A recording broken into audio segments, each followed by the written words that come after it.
लीजिए सुनिए सूर्यकांत त्रिपाठी निराला के लिखे उपन्यास चोटी की पकड़ का भाग 20 मेरी यानी समीर गोस्वामी की आवाज में। यूसुफ के पीछे 3 आदमी लगाए गए। होटल में यूसुफ ने कलकत्ते के एक मित्र का पता लिखाया था। रात को प्रभाकर अपने मित्रों की तलाश में बाजार में गए। पालकी के अंदर बैठे रहे। पालकी के दरवाजे बंद। दिलावर ने साथियों के साथ यूसुफ का पता ला दिया। बाजार के लोगों पर राजा के लोगों का प्रभाव था। जिस कमरे में सामान था उसमें प्रभाकर के साथी नहीं मिले। प्रभाकर लौटे। अतिथिशाला के कमरे में जाकर पूछा, बाजार में रहने के कितने होटल हैं? दिलावर ने कहा, सिर्फ 3। और कोई रहने की जगह है? और रंडियों के मकान हैं? निश्चय करके प्रभाकर ने पूछा, क्या नाम इस आदमी ने लिखाया है? शेख नजीर। कलकत्ते का पता दिलावर ने लिखा लिया था। प्रभाकर ने कहा, सावधानी से इस आदमी का पीछा किया जाना जरूरी है। वहां 3 आदमी जाएं, एक पहले ही उस पते पर पहुंचे। 7 वकील और पुलिस का अच्छा आदमी, कम से कम इंस्पेक्टर होना चाहिए।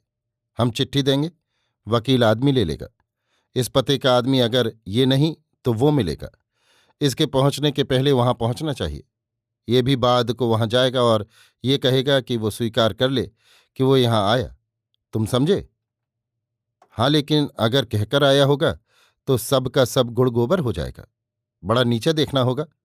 वो इसी का नाम बतलाएगा या नहीं मिलेगा। ये सरकारी आदमी है, वो भी होगा। इस तरह न बनेगा।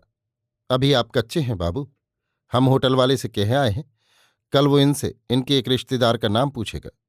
अपने मन से पूछेगा, जैसे साले का नाम या मामू या मौसी का। इन्हें जवाब देना होगा। अगर जवाब न दिया तो कहा जाएगा कि ये राजा के सुपुर्द किए जाएंगे। ये गलत नाम बतलाएंगे। इस तरह ये गवाही पक्की हो जाएगी। फिर कलकत्ते का हाल मालूम कर लेंगे। राजा भी सरकार के हैं। अगर उन्होंने बात न मानी तो इनसे इतने सवाल किए जाएंगे कि होश फाख्ता हो जाएंगे। दिलावर की बातों से प्रभाकर को खुशी हुई। सिर झुका लिया। कहा, आप लोगों से बहुत कुछ सीखना बाकी है। मन में कहा, काम उस तरह भी पक्का था, झूठ से कहाँ बचाव है। बाबू, आपकी शराफत के हम कायल हो गए। आप हमें अपने आदमी मालूम होते हैं। हम ही आपके साथ रहेंगे। छोटी सी तनख्वाह में ऐसी गिरह लगानी पड़ती है, नहीं तो लोग बिना शहद लगाए राजा को चाट जाएं। अब आप आराम कीजिए। प्रभाकर लेटे। रात का 3रा पहर बीत रहा था। सवेरे होटल वाले ने यूसुफ से एक रिश्तेदार का नाम पूछा। यूसुफ चौकन्ने हुए, मगर मामला तूल पकड़ जाएगा सोचकर अपने रिश्तेदार का नाम बतलाया। होटल वाले ने यूसुफ के दस्तखत कराए। यूसुफ ने बिगाड़कर दस्तखत कर दिए। फिर कलकत्ते वाले जहाज के लिए रवाना हुए। खबर लेकर उनके पीछे 3 आदमी लगे। बहुत से यात्री थे।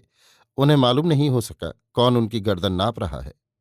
कलकत्ते में उतरने के साथ उन्होंने अपने नाम के साथ जो पता लिखा था उस पर पहुंचने के लिए एक आदमी तीर की तरह छूटा।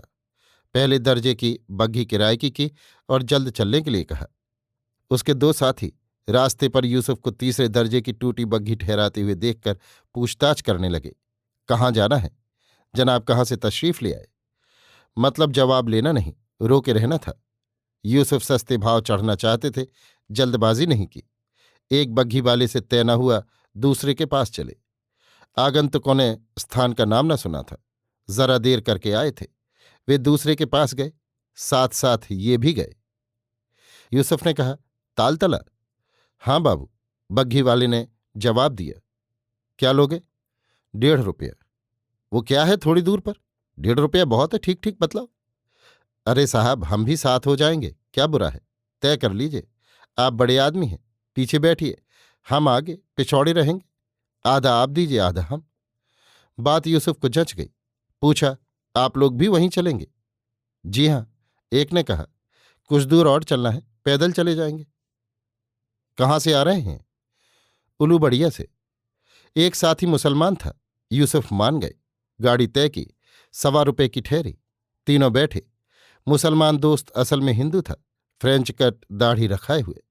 चुपचाप बैठ रहे। गाड़ी चलती गई। पहले के गए हुए आदमी ने राज ले लिया। यूसुफ उससे कहकर नहीं गए, बतलाने जा रहे थे। राज लेकर और ये कहकर, आप फंसाए गए हैं अपने किसी दोस्त से। उन्होंने अपने नाम की जगह आपका नाम लिखाया है और किसी मामले में फंस गए हैं। अगर आप हमारे पूछने का राज उन्हें न दीजिएगा, वे कहाँ गए थे, क्यों फंस गए, किससे किससे मिले थे, आगे का क्या इरादा है, उनसे दोस्त की हैसियत से मालूम करके हमें बतला दीजिएगा तो बच जाइएगा, कुछ फायदा भी होगा। वे कोई हो, एक आदमी है, अपने को पहले बचाएंगे, सरकारी आदमी खास तौर से आपको फंसा देंगे और खुद पर मारकर अलग हो जाएंगे। याद रखिएगा, हम आपसे फिर मिलेंगे। ये कहकर वो आदमी अलग हो गया, दूर चलकर खड़ा हुआ। बातचीत हो चुकी थी कि ये आदमी अगर उधर जाएगा तो पीछा करने वाले साथी 2 घंटे के अंदर उस जगह पहुंच जाएंगे। ये साथी 2 घंटे तक प्रतीक्षा करेगा। ये पढ़ा लिखा मुसलमान था। यूसुफ तालतल्ले पहुंचे, गाड़ी रोकी, दोनों साथी आधा दाम देकर उतर पड़े और सलाम वालेकुम करके चल दिए। तीसरा साथी प्रतीक्षा कर रहा था, तपाक से मिला, पूछा, वो कहाँ है? साथ आया है, एक ने कहा। राज मिल गया, फंस जाएगा, अब इसको कौन छोड़ता है, यहां जड़ जमानी पड़ेगी, एक ने पूछा। मानी बात है, उस मुसलमान साथी ने कहा। गुंजाइश है? बहुत, पहले वाले ने कहा। तुम्हारी किस्मत खुल गई, मुमकिन गहरी रकम हाथ आए। अभी आप सुन रहे थे सूर्यकांत त्रिपाठी निराला के लिखे उपन्यास चोटी की पकड़ का भाग 20, मेरी यानी समीर गोस्वामी की आवाज में।